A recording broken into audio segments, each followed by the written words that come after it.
Let's bring it back home now.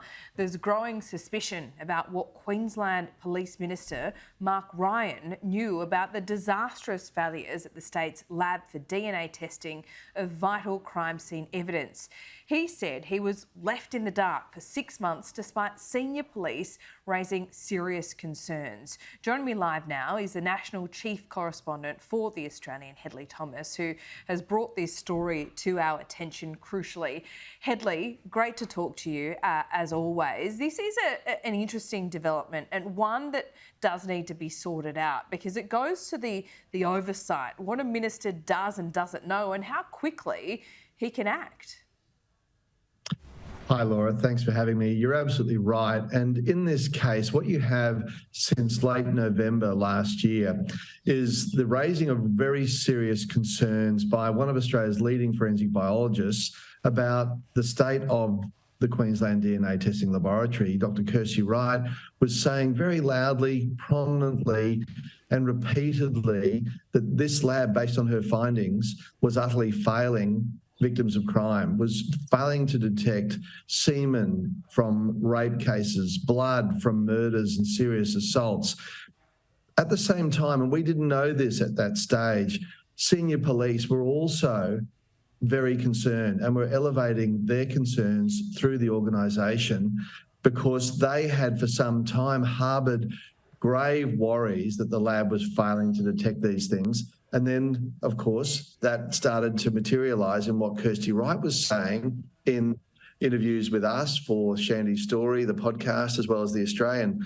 But then you have the Minister, Mark Ryan, who is in overall charge of this massive organisation, this well-resourced police service. He's overseeing it.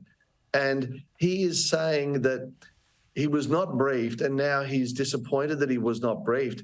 For 7 months, you would have had to have been living under a rock to not know what was going on and what was being alleged and the gravity of the concerns.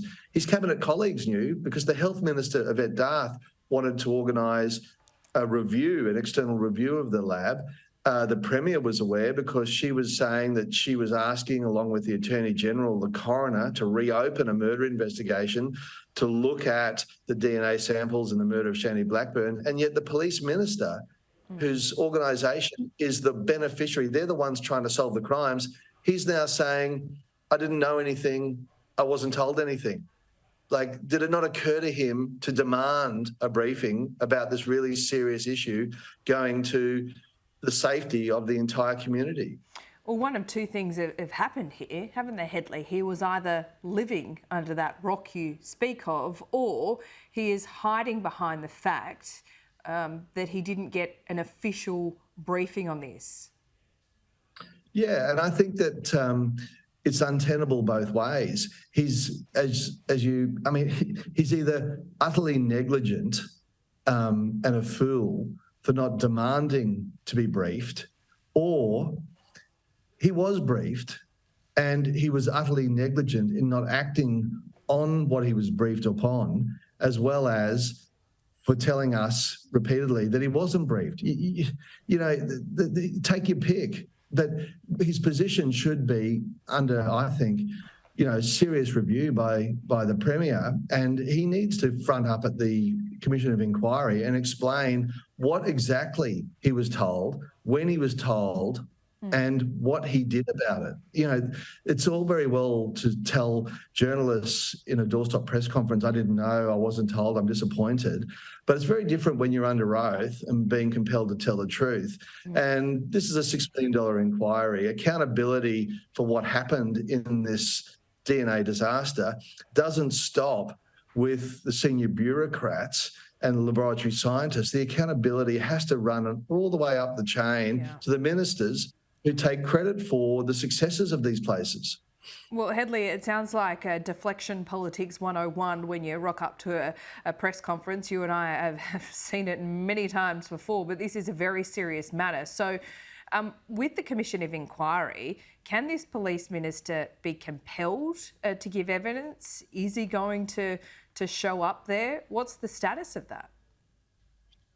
Well, he certainly can be compelled to give evidence along with other politicians, and that's certainly been the pattern of other commissions of inquiry in Queensland, including commissions of inquiry into Queensland Health. The ministers have routinely been directed to give evidence. In the 2005 Commission of Inquiry, all the cabinet documents that were concealed from public view were ordered to be produced to the Commission of Inquiry. This is a royal commission that's unfolding here. So it has almost unlimited powers, and it can do that very quickly. It's doing that with the scientists. It's doing that with the bureaucrats. It's doing that with the senior police. And that's why the inquiry has already done such amazing and important work, because it has identified many more issues than Kirsty Wright, the forensic biologist, identified. The inquiry has already vindicated everything that she was saying, but gone further through the evidence that it's taken from the scientists and from the bureaucrats. And no doubt the politicians will be and should be next, because it's not fair to hide behind this idea that they didn't know, they weren't told, and then not have to answer for the fact that they didn't demand to be told. I mean, that doesn't make sense. It's not plausible. We know how quickly and readily these ministers are briefed about the most trivial issues. They have a squadron of advisors and hacks who give them this advice to try and keep them out of political trouble. The idea that Mark Ryan wasn't briefed for 7 months while this crisis was unfolding in headlines all around him, I just think is hard to accept on face value. Yeah, not credible. Hedley Thomas, love your work. Great to have you on the show. Thanks, Laura. Great to see you.